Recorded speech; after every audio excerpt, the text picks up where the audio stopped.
Good blessed Wednesday, August the 7th, 2022. It's about 7 o'clock p.m. I greet all human beings all around the world with the universal greetings of peace and the blessings of God be with you. It doesn't matter what your political, philosophical, personal, nor your religious beliefs may be. It doesn't matter whether you're the richest or the poorest person on the face of this earth. It doesn't even matter whether you the proclaimed toughest to the proclaimed weakest person on the face of this earth. It doesn't even matter whether you my family, friends, nor my proclaimed enemies. It doesn't even matter whether you like what I say or do. That's your prerogative. You got a first, 14th, 5th. You got all types of amendments to the United States Constitution to do and like as you please, as long as you do it in a peaceful manner. I want to be brief. I made a YouTube early this morning, I think about 1:14 a.m. this morning, about my son's death. I'm a human and I'm subject to make mistakes, and I made an error by mentioning a church in Carbondale, Illinois, that's headed by the Pastor Logwood, and the NAACP chapter of the Carbondale, Illinois chapter of the NAACP is their headquarters, and Linda Flowers, Dr. Linda Flowers, the president of, Hill Church, Rock Missionary Baptist Church, but it's Rock Hill Missionary Baptist Church in Carbondale, Illinois. I believe it's on Marion Street. I could be wrong about that, but I am correcting the name of it. I'm correcting the name of it because I want everything to be right what I say. But this is something that I want to add on to that particular YouTube from this morning. I meant to tell you all, let me see if it's on here.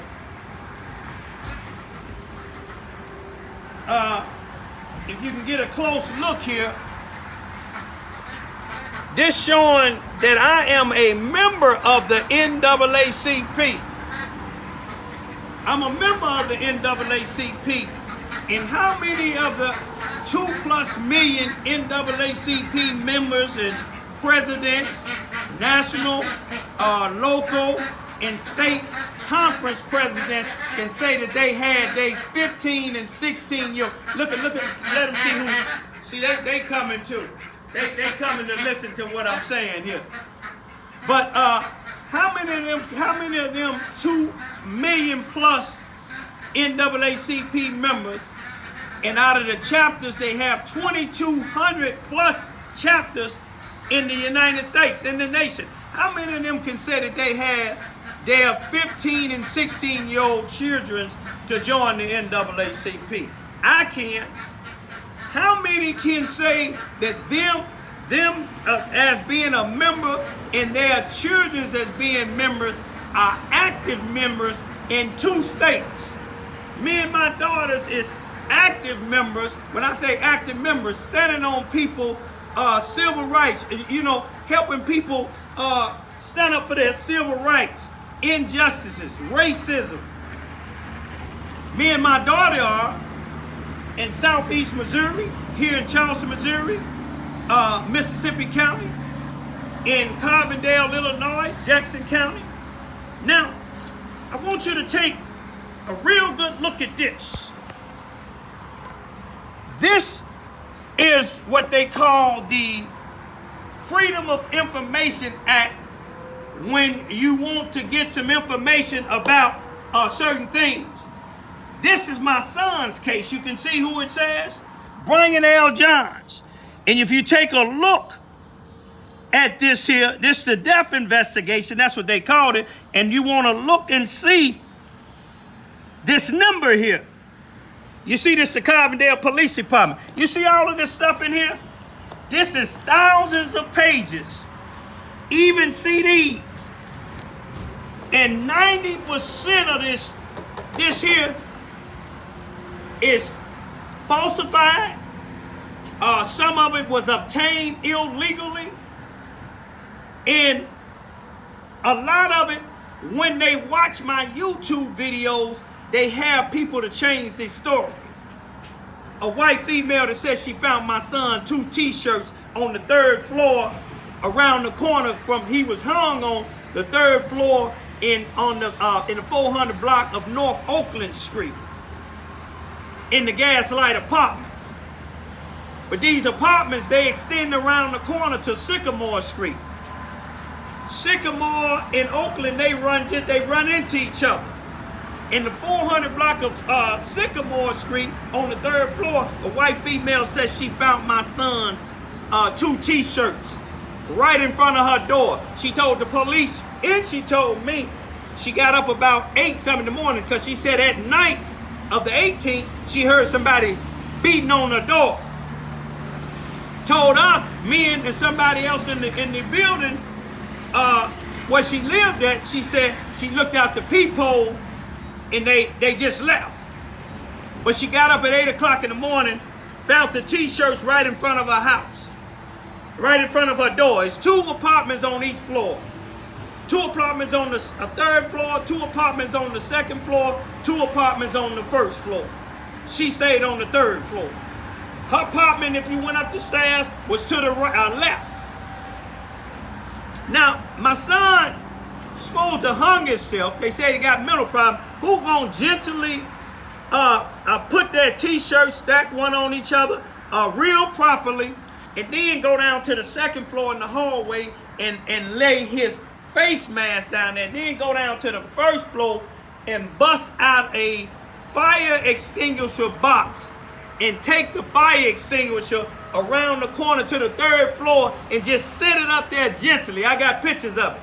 A spot of blood right there, but at the same time, he got a big gash in his left, in the back of his left hand that go all the way down to the tendons. I believe that blood from that because it wasn't in that hallway on the Sycamore side. It had to be somewhere. It wasn't in the hallway on the Oakland side where he was found hung. I believe it was in that white girl's apartment because after I mentioned that about her finding all this stuff, the police look at my YouTube video, go back to her. She did change her story. Oh, I didn't come out and look out of my door at 8 o'clock in the morning. It was at 11:14 or 11:13. And how I remember is because I ordered some food from Walmart and they said it was going to be delivered at 12 o'clock noon. Listen to this. She already done changed her story right quick. Now you know if you done got up at 8 o'clock in the morning and found t-shirts. She didn't tell me nothing about she took them in the house. But she told in the police report, she told me she took them in the house. But now look, the food is coming at 12. It's the Mr. Winter. You come out your house, whether it's 8 o'clock or 11 or 11:13. What are you gonna come out that early to go downstairs in the Mr. Winter, March the 19th, 2021 on a Friday? Go all the way from the 3rd floor to the 1st floor and go with no shoes on. What type of person do that with this right state of mind? We know she was using drugs. We know she got a baby by a black guy who disappeared the day they found my son's body. And I told the police about it. I told Carbondale City Hall about it, but they didn't look into that.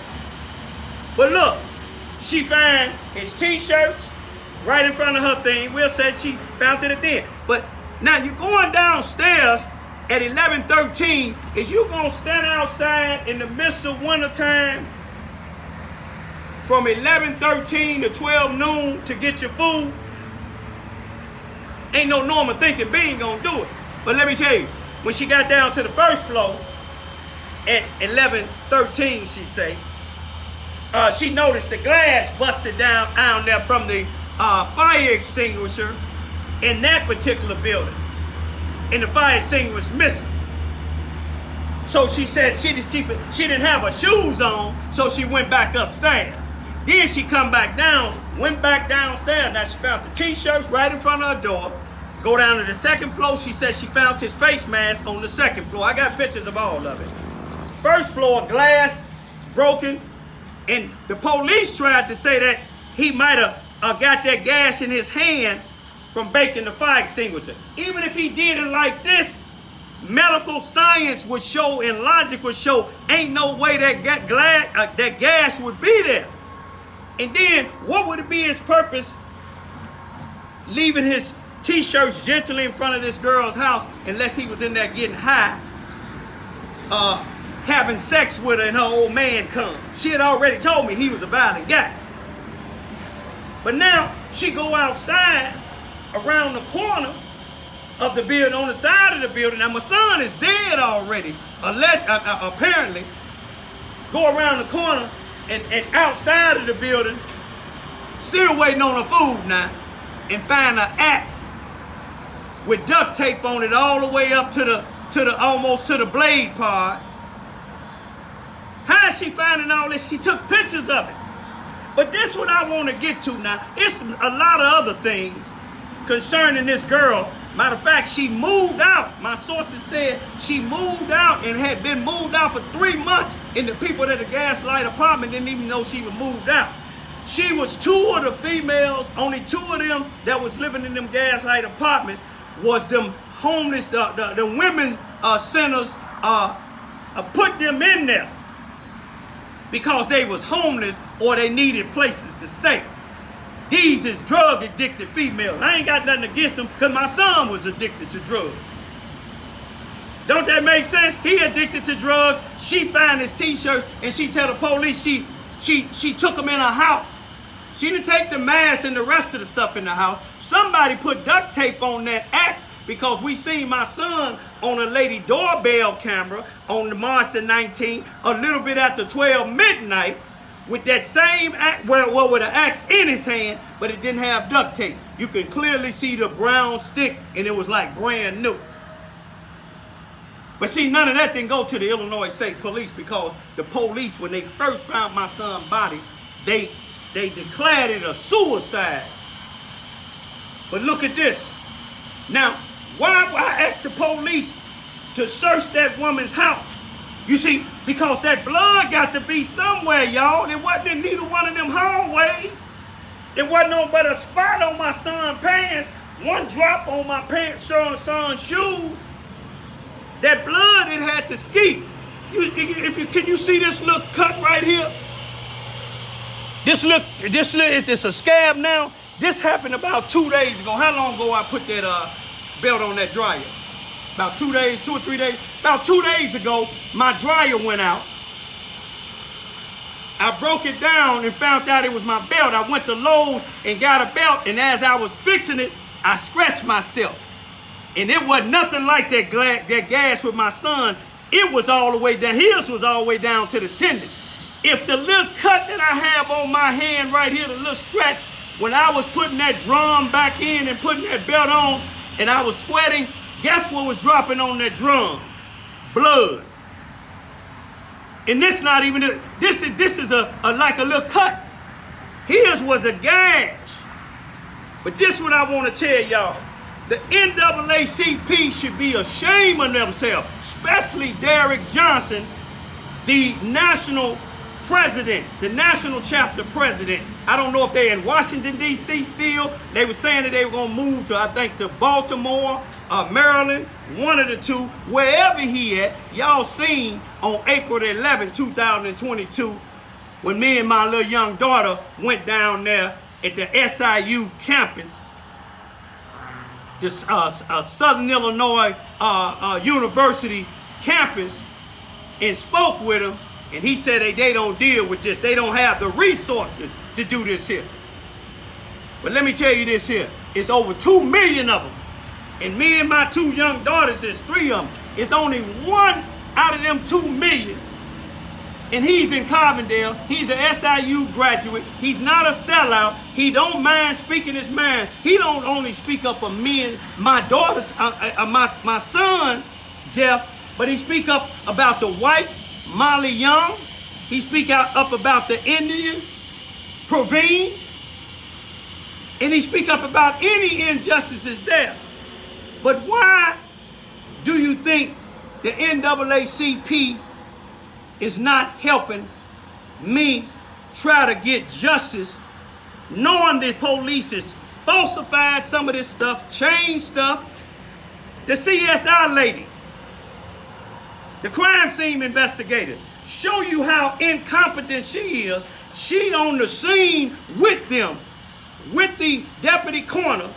The deputy coroner tell me that he had to pry my son's hand open and take $3 out of there, and it had blood on it. Now, if you a CSI investigator, I ain't even got to be a CSI investigator. I know one thing: when I put a body in a body bag, I'm not going to put the money that I just took out of his hand, because that's evidence. Who else touched it that? You see what I'm saying? And let me show you this here. The CSI lady from the Carbondale Police Department, the deputy, so-called deputy coroner Sam Bryan from the Jackson County, Illinois coroner's office, they went to the autopsy. They watching this lady that they got from Vienna or Vandalia, Illinois. You see what I'm saying? A friend of theirs. They watching her do the autopsy.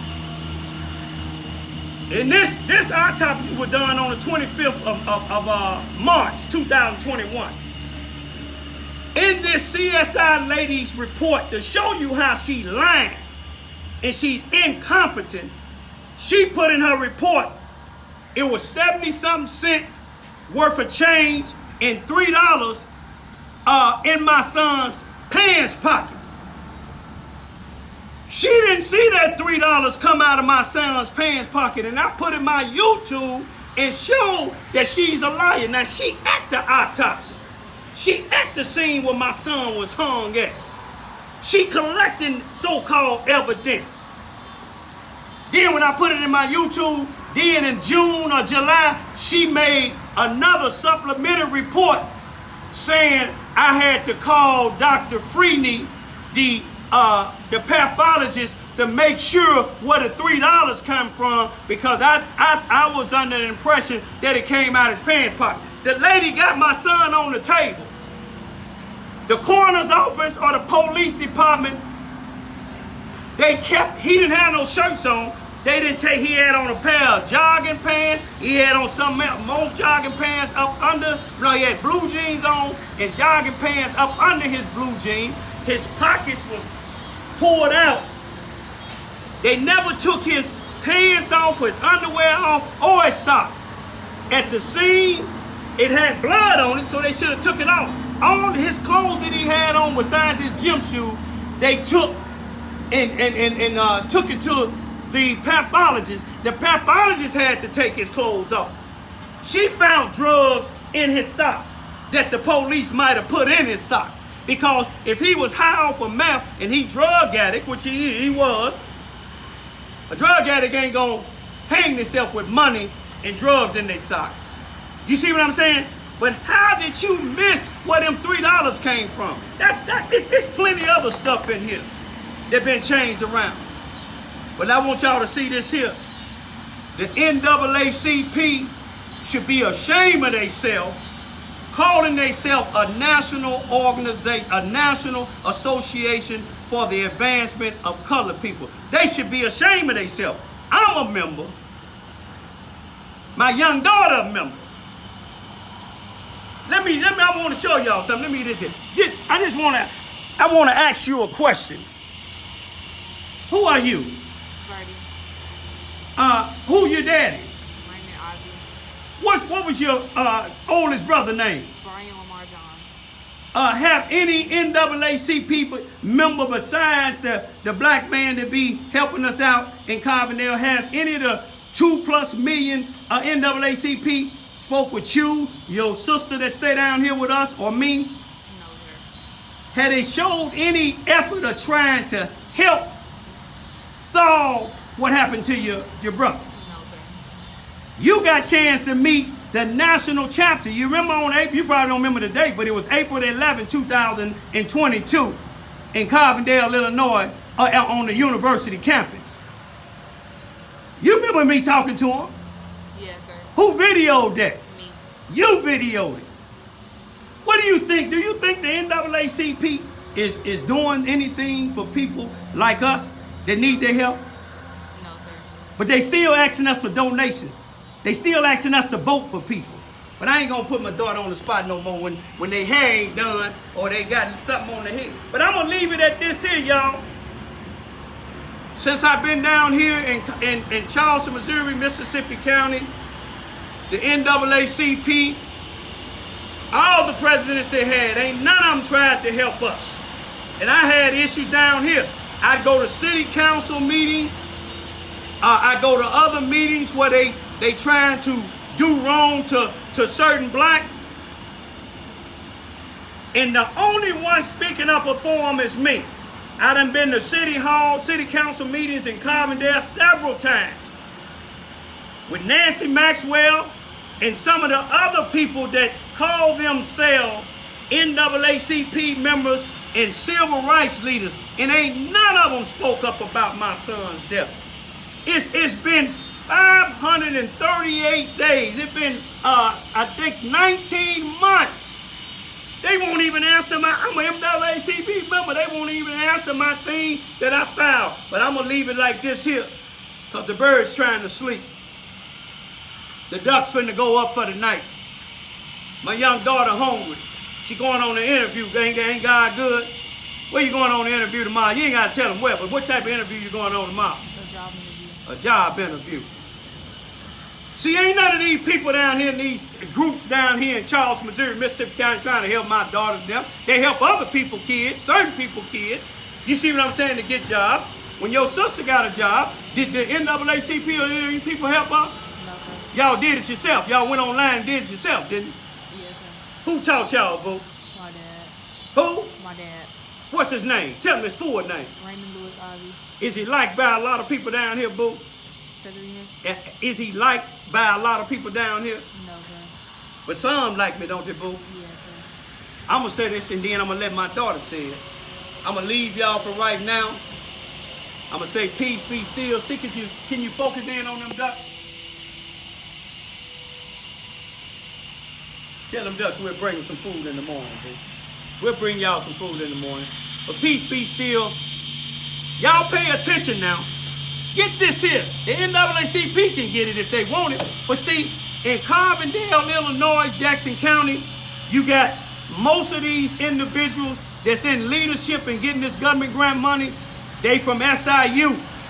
SIU, the police, Carbondale Police Department, the Jackson County Prosecuting Attorney's Office, all of these groups that's getting this government money, all of them is working hand in hand. They keep the news media. Why you think this ain't been on the news now in time? It's a death investigation, and they didn't even the news. I asked the news personally to put this in the news. Hear my son's side of the story, they wouldn't do it. The same down here in Charleston, Missouri. The NAACP is connected with, and when I said the SIU, it's not everybody in SIU, because I done had a couple of blacks when I went to address something to the national president. Some of the SIU students, younger students that ain't a part of the good old boy system, they came to talk to me. They seen something was wrong. Down here in Charleston, Missouri, Mississippi County, the same thing. You got these individuals that got running these government grant groups in the NAACP. Some of them is CMO graduates, Southeast Missouri graduates, or Lincoln University. And it's not all of them. It's the shoe fit wet. They sell out. Just like in Carbondale, Illinois, Jackson County, those graduates from SIU and some of them from Chicago, they sell out. They doing just what the police and the white supremacists want. And all white people ain't bad. And if anybody say I'm racist, you a lie, and the truth ain't in you. Peace be still.